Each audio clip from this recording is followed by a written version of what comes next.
where we went wrong and how we made it right. In business as in life, if you're growing, you're going to experience some pains and some setbacks. Orthodontic practices of every size are no different, and Smile Doctors is no exception. As recovering perfectionists, we'd sometimes love for people to believe we had everything perfectly aligned and perfectly set out from the beginning, but that's just not the case. In fact, it's quite the opposite. We had times in our short history where we confidently made decisions and then realized that we needed to make a change. So if that's you, whether you're a practice owner trying to figure things out or needing to change course in some other way, or you've made some personal decisions that you need to reverse and go the other way, today's episode is for you.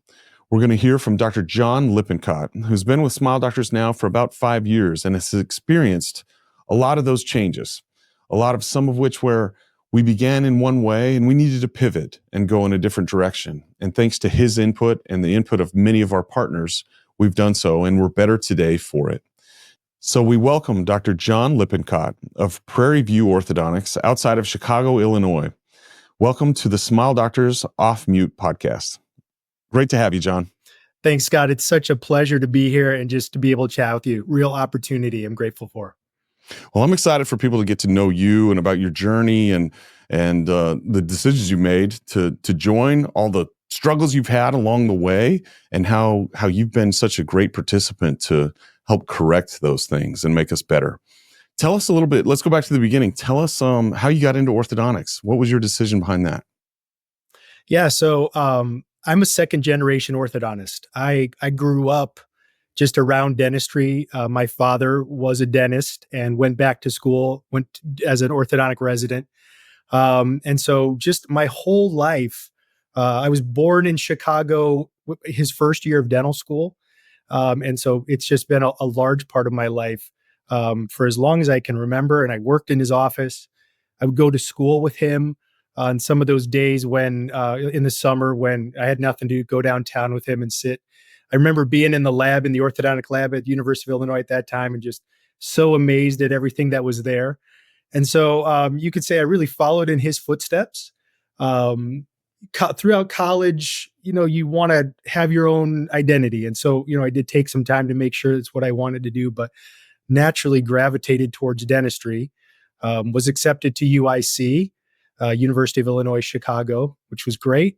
And then was accepted into the residency program. Wasn't a decision that was easy either. There's so many facets to dentistry, and just really loved a lot of it. But at the end of the day, right, my heart was where orthodontics was. And so, as we all know, it was just a good fit. So graduated from UIC, University of Illinois, Chicago, and then surprisingly, I guess, joined him in practice. Came back to my hometown. Tough decision to come back to your hometown. I think we all, right? You want to leave and do your own thing.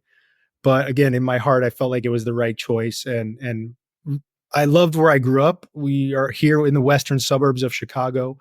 A great place to raise a family, wonderful, weather and people. And so I joined him, and we practiced together side by side for probably about 3 years. I joined the practice formally in 2008, and then he left in 2011. And just some of the most wonderful days of my practice, being able to be side by side with him.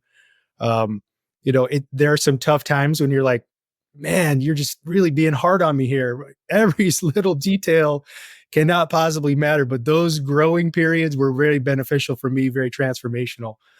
And so we practiced. He retired in 2011 to teach, went back to UIC to teach, one of his passions. And so at that time, he was practicing with Dr. Jackie Zimmer.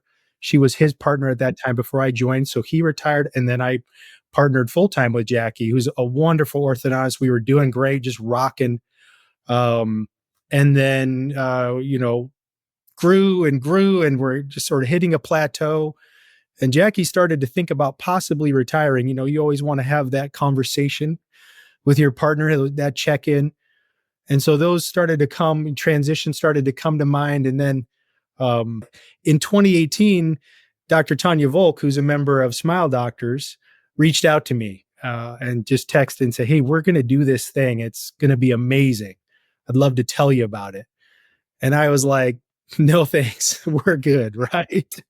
And so Tanya was like, hey, let me tell you about it. And I said, sure, let's talk. And so we talked initially, Tanya and I on the phone, and I deeply respect Tanya Volk, and listen to her opinion. And so things progressed from there and talked to Jackie. And so in 2018, we had dinner with Tanya Volk and her husband, Dr. Ryan Hurley, and had a real honest conversation about them, about just what the heck were they doing, right? Why are you doing this? What's the Sure. motivation, Sure. right? And so we had some really good conversations and ended up wanting to learn more about Smile Doctors. I mean, again, super honest. We were co-residents at UIC, Tanya and I, Okay, and so you guys so were close from before. Okay. No, yeah. It absolutely wasn't just like some orthodontist around the corner. You guys knew each other. And right. yeah, okay, I get that. What were some of Yeah, your questions at that dinner? I think a lot of people have, different misconceptions of what's what, and they have a lot of fears, a lot of unknowns. What were some of your concerns at that point? yeah. I think just understanding what was happening with them, what were they doing? That was probably our first question. Yep. Um, Tanya and Ryan are, I knew that they were solid individuals, right? There was already a level of trust there. So I knew what they were doing was well thought out. It was not just, hey, somebody came and knocked on my door and we're just going to go in this direction. I knew they had put in the work.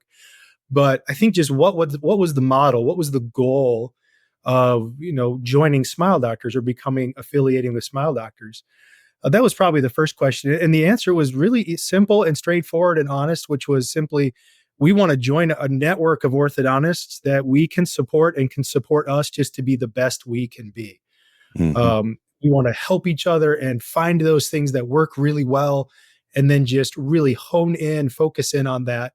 And it all led back really to, how can we reach that next level of patient care, that next level of orthodontic care? I mean, we had shared consultants. We had been to similar CE groups. You go to these meetings and you try to be better, come back on Monday. And Yeah. I got a sense really quickly that this was just different than that. It was a real dialed in approach, a real honest approach to how to get better, a Yeah. vulnerable approach. And so those are some of the questions for sure. Um, Hmm. can you still practice the way you want to? Yep. Um, Big question, right? I think that comes up right early on. Are As it you under a should. That's a big right? one, as it should come up. I mean, that's one of the big ones. It's one of every doctor asks that question. What's my clinical autonomy? Am I gonna lose my identity? Yeah, absolutely. Right. Absolutely, ask that question. Another one, are you under contract? Are you going to get pushed out after 5 years? Mhm. Um, you know, can you stay in your office? Do you have to immediately, work the extra amount of days? Like all those kinds of things. Ask those questions for sure. Yep. And they were, I think, correct me if I'm wrong. I mean, you were with them before we had affiliated, but Yep. um, they had been almost maybe 9 months or 8 months in, still pretty fresh. And so it was like, hey, has your team left?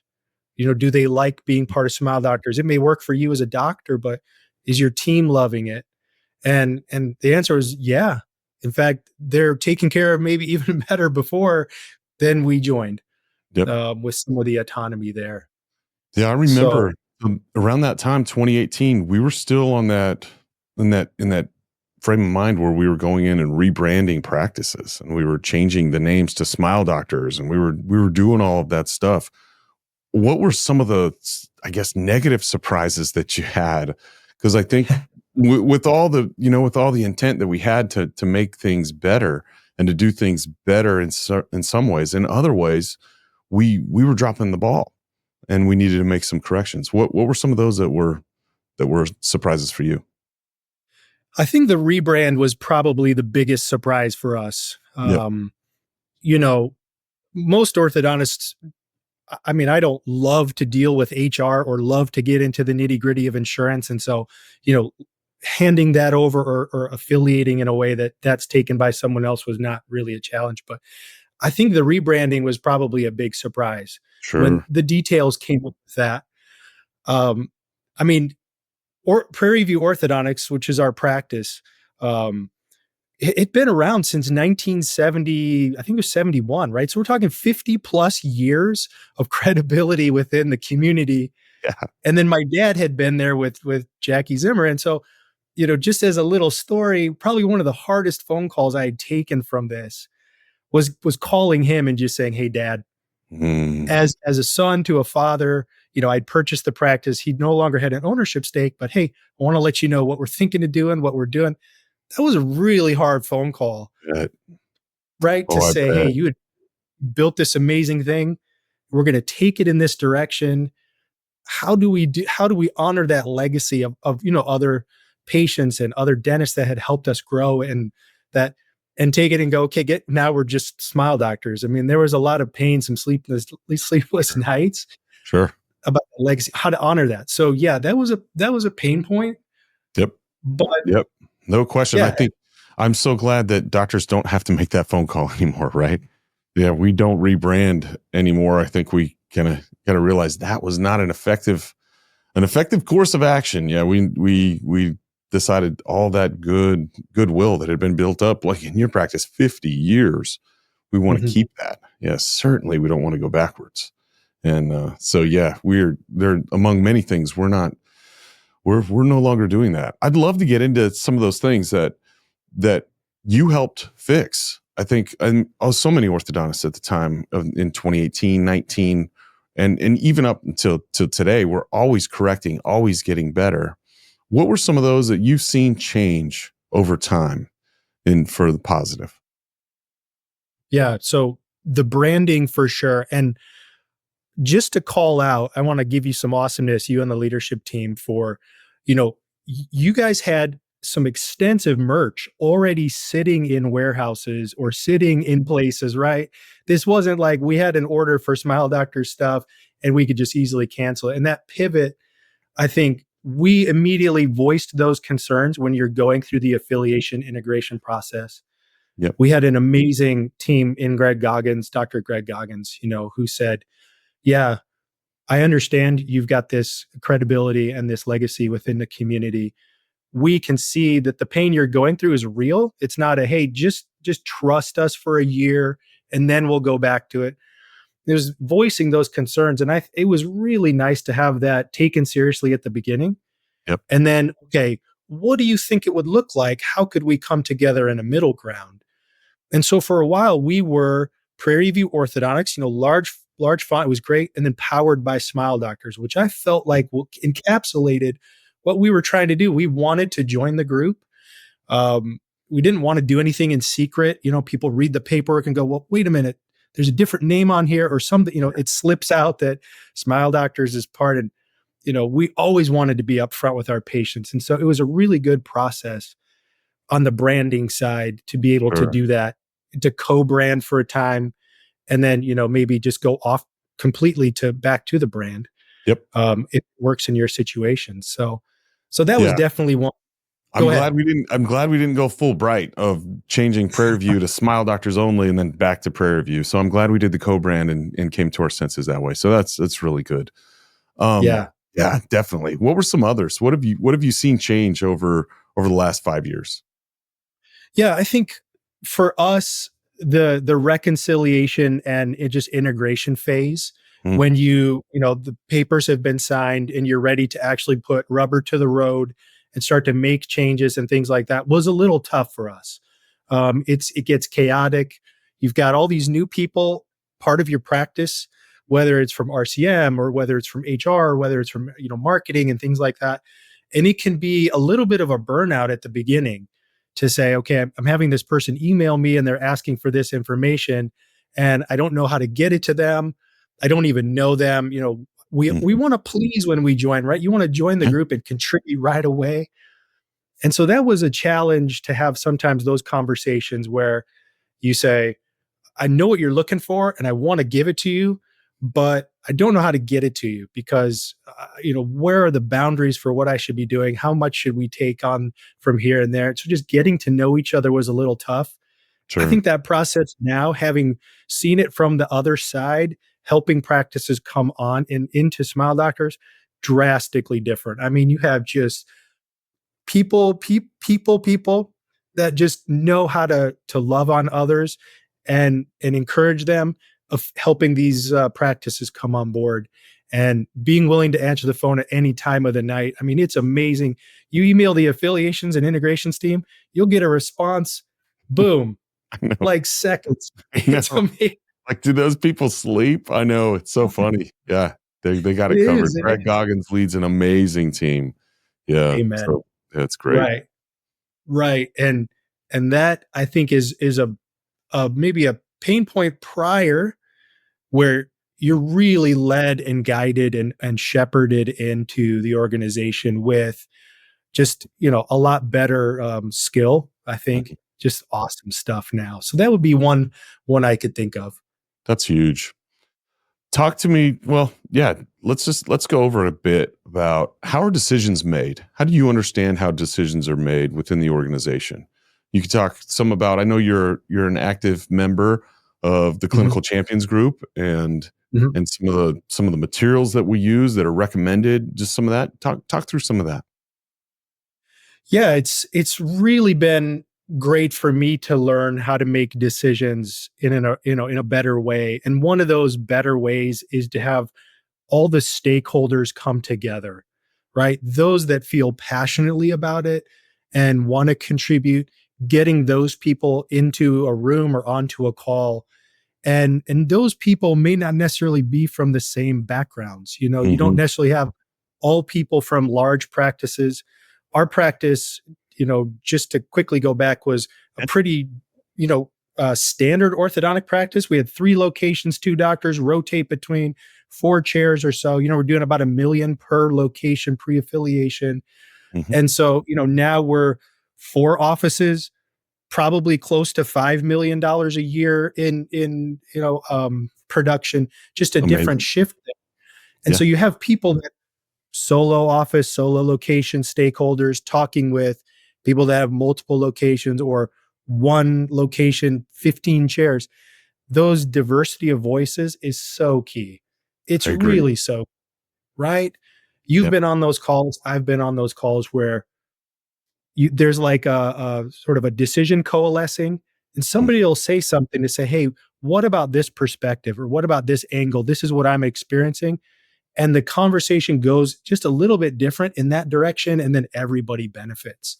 And that Great. happens time and time again. I mean, I can't think of a time when I've been on a call or in a meeting where somebody just says, "I need you to just do this, do what I'm saying. I don't want to Mhm. talk about it. I don't want any feedback from you. Just do this," and that's the end of the conversation. I just haven't been in those conversations. Yep. Yep. I totally agree. I know it is a partnership, and we need to represent all practice types, all practice sizes, the demographics of what's going to work all Mhm. throughout it. You've been instrumental as well, and you've kind of spearheaded the letters, and it sounds like Mhm. something so simple. But talk a little bit about that, about your experience of getting input from doctors from different practices who want a letter, whether it's patient facing or the referring dentist facing. How has that been spearheading that? Yeah, it's been exhilarating, it's been frustrating. Um, right, it's been a little bit of best of both worlds. And so, yeah, it's exhilarating because the doctors come into Smile Doctors with just amazing protocols and amazing letters to begin with, Yep. right? They're coming in and they're immediately recognizing, hey, I want to maintain the same level that I did before. And so these are maybe some areas that I feel like Smile Doctors could support me better. And so it's exhilarating to have those conversations. It's frustrating a little bit because we still have to act like a group, you know? Um, it would be complete chaos if everybody had their own letters just from a software standpoint. Right. And I would love to be able to say, hey, you can keep all your letters from the day you affiliate to here. But part of joining a group is recognizing that some things we have to be speak the same language on, and that's Cloud9. That's the software Sure. that we use. So some of those letters that import that I loved from Dolphin, that I loved from like Edge or Ortho 2, right? The format Sure. just Sure. simply sometimes don't work in the ecosystem of Cloud9. And so really it's those discussions we talked about, being open and honest to say, first, I understand what you're asking for, and I understand really clearly what you want. And here's where that's possible, and here's where it's not possible. And then some of the individuals are passionate enough that we say, hey, join our committee. Like, you've got these ideas. Let's take it to the next level. Let's have the conversations a little bit more frequently, and they're the ones that say, yeah, I want to join. Some doctors will say, hey, if you can get me this one letter that I send all my dentists, I'm good. I'm happy. I'd rather focus on other areas of my practice. And so we have this committee of, it's about 7 doctors now Sure. who really work hard to, get with the doctor making the request, or the team. Sometimes it's the team. And then we can create something together that's just better than any of the single parts. And so we'll soon be rolling out a not completely, but almost completely revised letter library that reflects all of these changes and just be better, right? Just be better. Lead out. Maybe the other software companies go, wow, we never thought of doing it that way. Let's shift our focus to that. So Mhm. I love it. And I know it's been eye-opening, because as we go, I think about the letters. I think about the first letters that I wrote and designed. I think it was about 10:30 PM at night, and I had a consultant who I'd paid to help me do this, and we were pounding out these letters and tying them back to merge fields and questionnaires and all this stuff. And I had a large emotional tie to those letters, right? And I think it's funny how doctors have that same thing, where it's like, actually, am I tied to the letter, or do I just want the result, that it looks polished, looks professional, sends the right message in the right tone to whether it's to the dentist or to the parent or the patient and the school, however it is. We just want those to come across really nice. It's interesting what we really are emotional about when we take a step back and look at it. That's great. And again, John, thank you for making us better. This is the partnership. This is what it's about. Sometimes when I think about, people talk about corporate, or they talk about Smile Doctors or any other OSO, I can speak for us in how we make decisions. And we view it very much that we are all partners, and we want the input from our partners. If we don't listen, then we're just a few guys kind of driving the ship in the dark. And it takes everyone with their input and their understanding to understand the business side, understand the clinical side, understand any gives and takes with changes that are made, and then come to what's the best decision. And it's not, and like you said, it's not necessarily a one size fits all. We have a lettered library where some are very brief, some are very detailed. And that's how it goes with every single decision. And so somebody needs to call the jump ball. Somebody needs to have the final say so. But with all of the input, it keeps us right down the middle of the road in a very safe, stable position. And so that's the strength of it all. So it works out really great.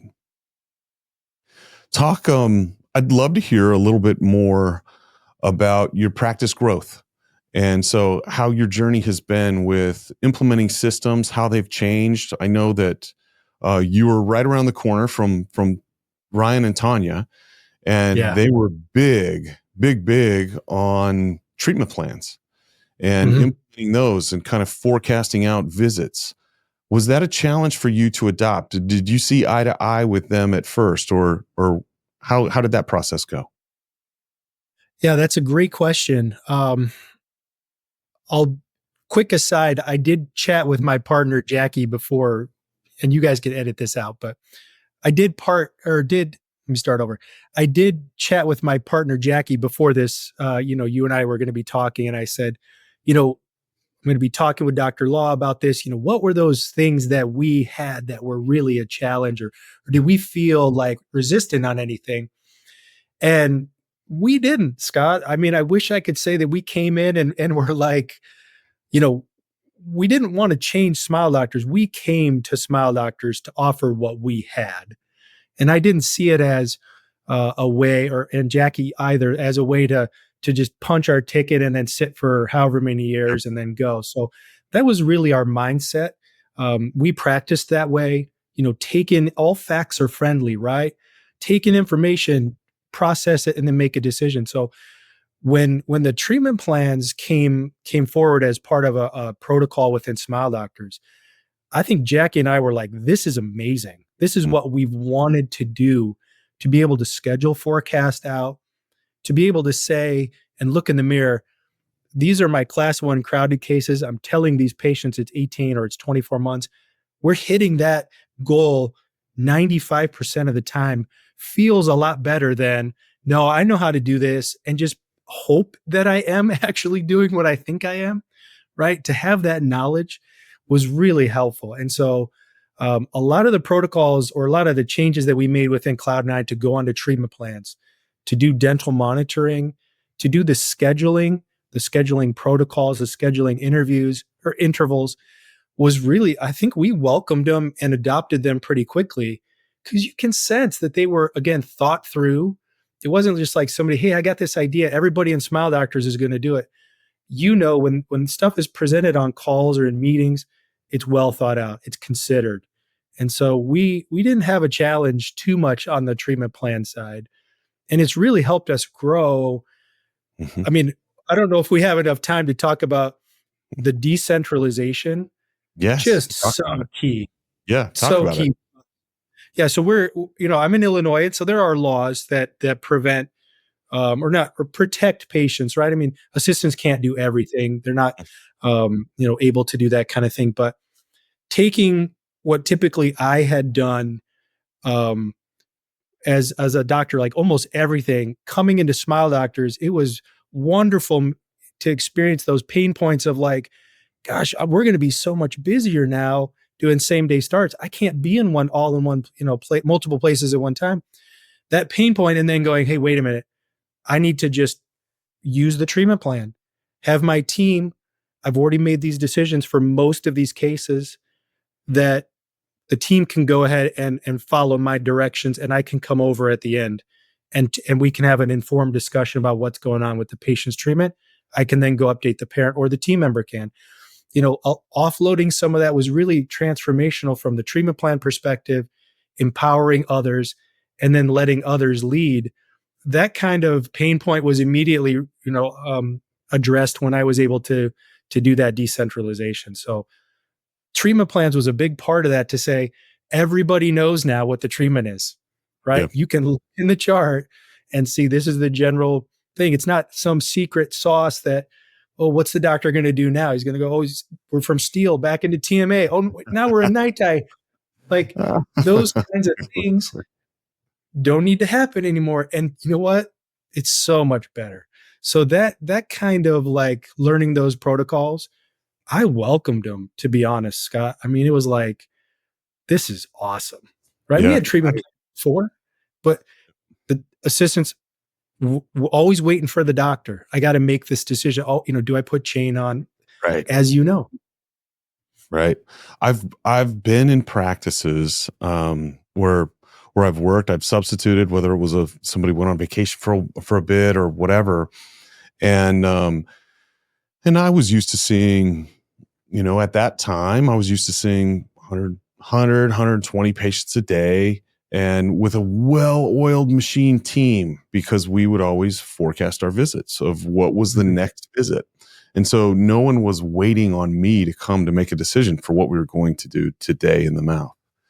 And I'd gone in and subbed, and there was one, I think it was 6 chairs, and I looked at the schedule, 43 patients.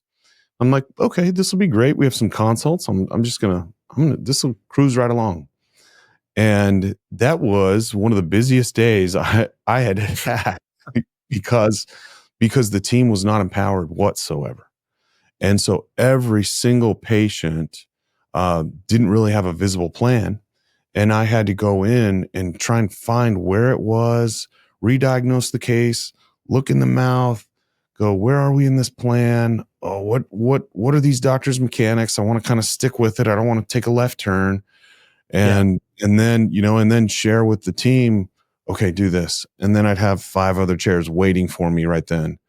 And by just telling them what we were going to do today, I didn't know what we were going to do next visit. So that just perpetuated for those patients every single day. And it was no wonder that doctor was like, I want to join you. I need some help. Yeah. And I could tell why, and that was one of those where it was like, guess what? After I subbed that day, this doc got back from vacation, sat down and just said, I have something that's going to revolutionize your days. You are going to be so chilled out and it will go so easy. You're going to love it. And the doc looked at me, goes, please tell me, let's do this. And we were able to implement it. And, according to that doctor's treatment plans and preferences. That's the other thing I love is it's like, well, somebody else thought of these treatment plans. They're not mine. And, when we see these, it's like, well, there's a framework and each case needs to be customized, not, it's not a one size fits all. And so you might need a few more weeks between this interval on this patient, or you might need an extra visit because you got a lower bi that's rotated 45 degrees or whatever, you need some extra time within this treatment. And so, but when it's forecast out, everyone's on the same page. And I guess our philosophy is such that we believe that the orthodontist should be the one overseeing treatment, that it gets done, and that they comply 100% with state law and delegate anything else that they can. We want to maximize all the licenses around us. And then the doctor's greatest value is to connect with parents, with grandparents, with the patient, with anyone who comes in, just that family, and establish those relationships with them as well as the referring dentist. Those are only things that the doctor can really do for the doctor. We want great relationships from all the team with all the family and the patients, but that doctor to patient interaction, that doctor to parent interaction, you can't substitute it. And of course you can't substitute a doctor doing excellent orthodontics and diagnosing and treatment planning and delivering that care. So that's how we see it. That's all we want. And we want a low stress life for our docs. Your comment made me think of two quick things here. So I remember when we first affiliated, I came home, I told my wife, I said, this Smile Doctors, joining them has been amazing. I just started 4 patients in the same day, right? Prior to affiliation, we had it really locked down, right? It was like you had these new patients in specific spots, specific bandings, right? You only did bandings like in the middle of the morning, right? When nobody had. Right. And I think last year on one of our days, we started 13 patients, 14 patients. Same day. Yeah. Right? And even, and it less of a disruption. I mean, going from 4 starts, 13 starts with no added stress, I think goes exactly to what you're talking about. And the second thing, I think this is our team is one of our most undervalued assets, and empowering them, telling them what's going on, not hiding things from them can be so helpful. And this happened to me a couple months ago. We all love impacted canines, right? We just love them. Yeah. We love to treat them, right? It's the best. And I had this patient and we're just having a real struggle with this tooth, right? And my assistant, who I've practiced with now for several years, said, hey, I got to ask you a question. Can you just come over here? So just out of the earshot of the patient, she said, hey, I just had this idea. What do you think about trying this different thing, this different mechanic, right? My first reaction was not, what are you doing? You're not the doctor. I'm the doctor, right? Like, how dare you? I said, let me just think about understanding what you're saying and, doing the power cord and stuff. She goes, I just noticed that, where the tooth position and all this, very professional conversation. Go back. I look at the tooth, I look at the patient, look at the x-ray and I go, you know what? This could probably work. And, you're busy throughout the day. Sometimes you just get in the mode. Really help to that patient. And so that's, again, one of those things. Never would have thought about that before. It would have been like, nope, you're wrong. I'm right. See, but that's the level of leadership that you have, John. And I just love it. You and Jackie lead your team in that way to go, how can we together treat this patient in the best possible way? And who, if that's always the goal is to get our chairside assistants to think like an orthodontist, and to be an extra set of eyes on anything that we might be missing. Are there bracket interferences? Are there is the bite open enough? Where were we doing? What's next steps? And they're constantly looking at that, reassessing the plan, sharing with us what we had originally treatment planned, and then it's a like a mini residency. And the one who benefits the most, of course, is the patient. They get the highest level of care, and then that camaraderie between doctor and chairside assistant is just beautiful, and it makes for such a fun day that we together are serving this patient. And so it's that is phenomenal. I commend you. Great leadership. It's awesome. Yeah. Thanks. All right, John. So tell me a little bit, or is there another early pain point that you endured? Yeah, I think one of them that we endured early, but not for a very long time, was a perception that we were eventually going to become maybe a $10 million practice, each location per year, that it would just, that there was, the sky was the limit. And I think there are some practices, some areas, individuals where that synergy comes together, and the sky is the limit. You just, there's not a lot of competition, or, the patient base, whatever. Yep. And I do remember early on where you're like, I only have limited resources, right? I don't want to work 6 days a week or whatever. I don't want to work every day of the month. And so there just is a natural inclination of what is possible for me? What is possible for our team? What is possible for our area? And, like we've talked about before, it's very easy to voice those concerns to people that you deal with, whether it's in leadership or whether it's on the support service side, to say, okay, maybe we don't want to do this huge expansion right now. Maybe we want to work with the team and develop their skills first, and then think about that. And then, getting feedback to say, hey, we know you maybe have some anxiety. You can have both, right? You can grow and maintain your, desired number of days or your working hours or whatever. And one example that comes to mind that I think was crucial as far as taking some of these pain points and making them not so painful was dental monitoring. And just working through dental monitoring was really key. It was presented as, hey, this is this amazing technology. How can we harness it? How can we use it? Conversation occurred. And then each location could look at it and go, I think this fits best for us, right? Mm-hmm. And then there's a little pushback from the team to go, from the leadership team or support team to go, you could actually use it a little bit more and get more benefit out of it. And then there's that growth period through there where it's a conversation and there's pushback and there's honesty.